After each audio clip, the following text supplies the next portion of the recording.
100.000 sekarang dapat apa aja ya? Sobat Rupiah, merasa nggak sih bahwa harga barang dan jasa itu selalu ada peningkatan? Rp100.000 di tahun ini tentu berbeda nilainya dengan Rp100.000 di 10 tahun yang lalu.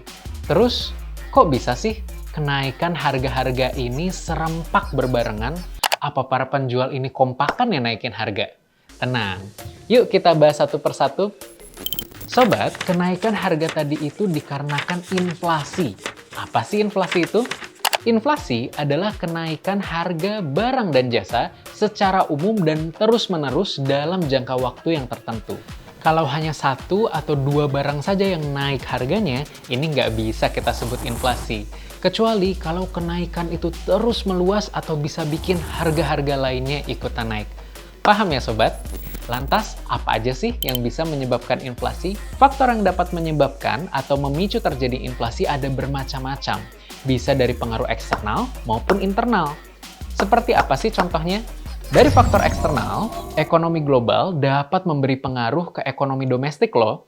Contohnya seperti penguatan mata uang negara maju yang mempengaruhi pelemahan nilai tukar ke negara-negara berkembang, termasuk Indonesia. Hal tersebut bisa mempengaruhi biaya impor dan mengakibatkan meningkatnya biaya produksi di dalam negeri.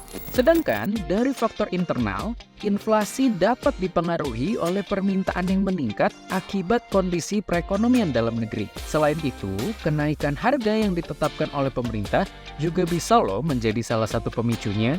Misalnya, penetapan kenaikan harga BBM yang secara tidak langsung dapat mempengaruhi biaya produksi dan distribusi secara umum.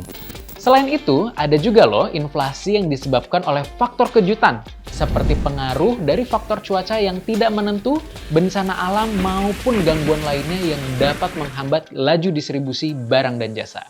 Hal ini biasanya terjadi kepada barang-barang yang memiliki kerentanan atau volatilitas yang tinggi seperti bahan pangan.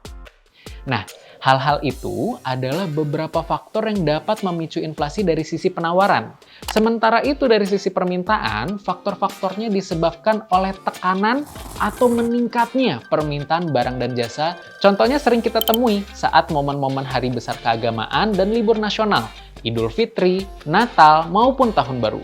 Bayangkan sobat, ketika di satu waktu ada jumlah permintaan yang besar, masyarakat berbondong-bondong belanja untuk perayaan hari raya, sementara ketersediaan atau penawaran barang yang ada di pasaran terbatas. Tentu hal ini akan menyebabkan kenaikan harga atau inflasi. Lantas, bagaimana sih menjaga penawaran dan permintaan di masyarakat agar inflasi tetap terjaga? Jadi, supaya penawaran dan permintaan terkendali, kita harus mengatur dan menjaga barang dan jasa dari sisi keterjangkauan harga, ketersediaan pasokan, kelancaran distribusi, dan juga komunikasi efektif ke masyarakat. Karena itu, untuk mengendalikan inflasi, Bank Indonesia tidak bisa bekerja sendiri dalam menjaga penawaran dan permintaan di masyarakat. Untuk mengendalikan inflasi itu dibutuhkan kerjasama dari berbagai pihak, mulai dari Bank Indonesia, pemerintah dan lembaga, hingga peran serta masyarakat. Dalam kata lain, kita. Salah satu upaya kerjasama tersebut melalui Program Gerakan Nasional Pengendalian Inflasi Pangan atau GNPIP di berbagai daerah yang memiliki berbagai program untuk mendukung ketahanan pangan nasional dan terjaganya daya beli masyarakat.